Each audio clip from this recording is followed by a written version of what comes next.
Proxy war atau era baru perang intelijen. Proxy war sudah dimulai. Indonesia harus waspada. Guys, Indonesia sedang diincar. Perang sudah terjadi, tapi bukan dengan senjata, tapi lewat pikiran kita. Proxy war bukan konspirasi. Ini realitas. Indonesia jadi target karena kekayaan alamnya. Waspadai propaganda, adu domba, dan disintegrasi. Kalian pikir kita aman? Kita ini sedang di medan perang. Kita di pusat permainan kekuatan dunia. Permainan ini disebut proxy war. Di dunia ini sekarang ada dua blok besar yang bersaing. Blok Barat dipimpin oleh Amerika dan sekutunya. Blok Timur dipimpin oleh Cina, Rusia, dan negara-negara BRICS. Mereka nggak perang langsung. Mereka saling hantam lewat negara lain, lewat isu, propaganda, media, dan adu domba. Dan bagaimana Indonesia? Kita sedang menjadi target. Kondisi global mirip Perang Dingin.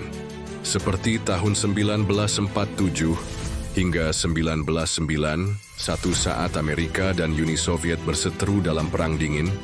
Hari ini kita kembali di era baru, Geopolitical Cold War. Tapi lebih canggih, lebih licik. Bukan pakai tank, tapi pakai sosial media. Bukan pakai senjata, tapi pakai narasi. Bukan perang terbuka, tapi perpecahan diam-diam. Dan yang lebih bahaya, kita nggak sadar kalau lagi jadi pion-pion mereka. Proxy war sudah dimulai. Kalian lihat apa yang terjadi di Libya dan Suriah. Itu sebagian contoh nyata proxy war. Negara hancur karena konflik internal yang digoreng dari luar. Dan Indonesia bisa jadi korban selanjutnya. Kenapa? Karena negara kita kaya. Papua punya emas. Natuna punya gas. Sulawesi punya nikel. Siapa yang nggak ngiler? Instrumen proxy war. Dalam perang ini, musuhmu bukan cuma tentara asing.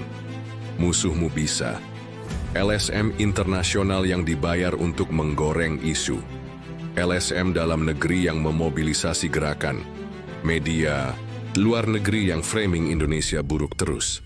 Media lokal yang didanai asing untuk memperkuat propaganda. Pengamat yang terlihat netral tapi dibayar pihak kepentingan. Gerakan separatisme yang didanai asing.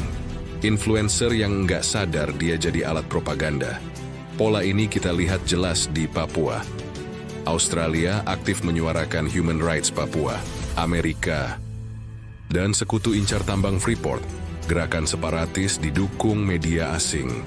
Potensi wilayah proxy war di Indonesia, bukan cuma Papua.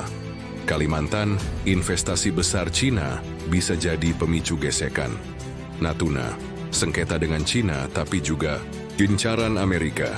Aceh dan Maluku, jejak lama separatisme bisa dibangkitkan. Ingat Libya.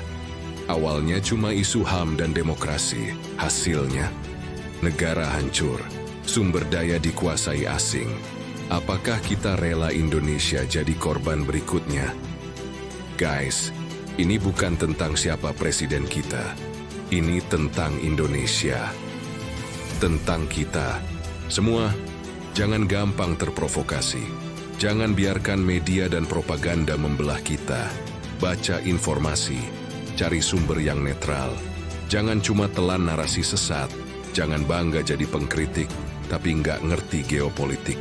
Jangan bangga teriak demokrasi, tapi malah jadi boneka propaganda. Kita harus bersatu. Kritik boleh, tapi jangan sampai jadi alat musuh. Sekali kita pecah, kita kalah. Dan Indonesia akan jadi sejarah. Bangsa ini terlalu besar dan kaya. Tapi terlalu mudah dikuasai kalau kita terpecah. Ingat, proxy war nggak butuh bom. Cukup dengan propaganda dan pecah pikiran kita. Kalau kamu setuju, share video ini, tag teman-temanmu.